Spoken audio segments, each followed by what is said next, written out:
everyone, and welcome to Journey with the Kellers. My name is Amanda Keller, and I thought I would do one last, probably final video on the, the garden, or the, potted garden, whatever you want to call it. So I basically am standing in the corner of a house underneath of the little ledge here because it's raining, and I wanted to get this done because I kept forgetting to do it. So this is pretty much what's left of the container garden.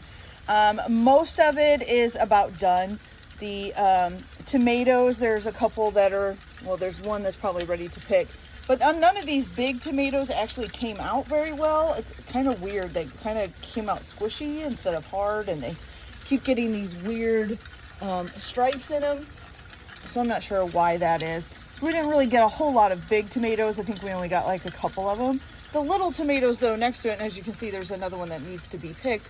It did really well this year. We got several of them, so I'm very happy with how it did. But there, as you can tell, they're both kind of starting to die off, and so they're about done. So the pepper, so there's two pepper plants. One is supposed to be a red pepper. One is supposed to be a green pepper. The green pepper started turning yellow, just like the red peppers. So I have a whole bunch of yellow peppers right now. I'm just going to wait and see if they turn red.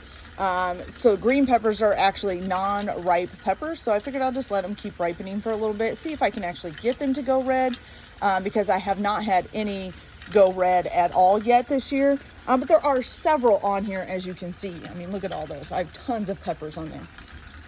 So the carrots, I'm going to pull these ones out that are in here, but they are not, they didn't grow long enough because I planted too many in there at one time. So that kind of messed everything up, unfortunately. So that, we didn't really get any carrots out of them. And like I said, I'm just going to pull these out and that's going to be done. So the lemon and the lime tree are actually both doing really well. I am keeping them in their containers for now because, like I've said before, we are looking for a new house. It may not be until next spring before we get one now, just because we're still waiting for the bathroom and stuff to be done on this house so that we can put it up for sale.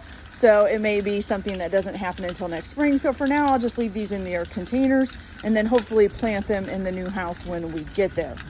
So the rhubarb has gotten huge, you guys. I mean, it's just flourishing and flourishing and flourishing. I think I need to move my water spout over where it's supposed to be. Sorry about that. So it has gotten just huge. It's done really well. I'm very happy with it. And then you have the strawberry plant, which is right next to it. Which it as well did really well. It actually still looks like it's still getting strawberries, and I think it is. If you take a close look, you can still see some strawberries on there. So it still seems to be getting strawberries, which is fine with me. I'll just keep taking some strawberries. That's fine. Okay, so basically the only thing that we have left up front is the rose bush, which is doing well. I may do a thing on it later if I trim it down. A little leery of trimming the rose bush down myself because I've never done it before, but I do know where you're supposed to trim them in the fall. So I may do a video later showing how I do that, but I'm going to have to figure out how to do that first. Oh, lovely thunder. Yay. The only other thing that's up there is the blueberry, which really hasn't come back since somebody weed whacked it. So I'm not sure if it's going to come back next year. And then there's the great plants that are up there on the fence, which are still going really well, but they're still not really climbing the fence like they're supposed to. So we'll see how they do. And I do need to find out whether or not I have to cut those down this fall too, because I'm thinking I'm supposed to cut them back and then let them re-go next year, but I'll have to find that out. So I will find that out, and that will be the last video that I do on the container garden. We'll be showing you guys a little bit later when it gets a little bit more closer to fall on what I do with those for the winter. But like I said, this is probably my last and final container garden. I don't think I'm going to do a container garden next year. Not just because it's a lot of work, but because I didn't have as much time as I thought I would for it because of my work and doing all the other stuff that we've been doing. So, and we seem to, we want to go on more trips and stuff. So it's just something that if I'm not going to be here to take care of it, there's no point in having one. We may do a regular garden if we get a new house that's big enough for it.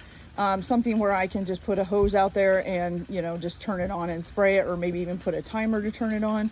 I'm not sure. We'll see. All right. So that's it for today, you guys. I hope you guys enjoyed this video. Like and subscribe if you like. Everybody have a good day. Enjoy your gardening. Say goodbye to the container garden, and we'll see you later.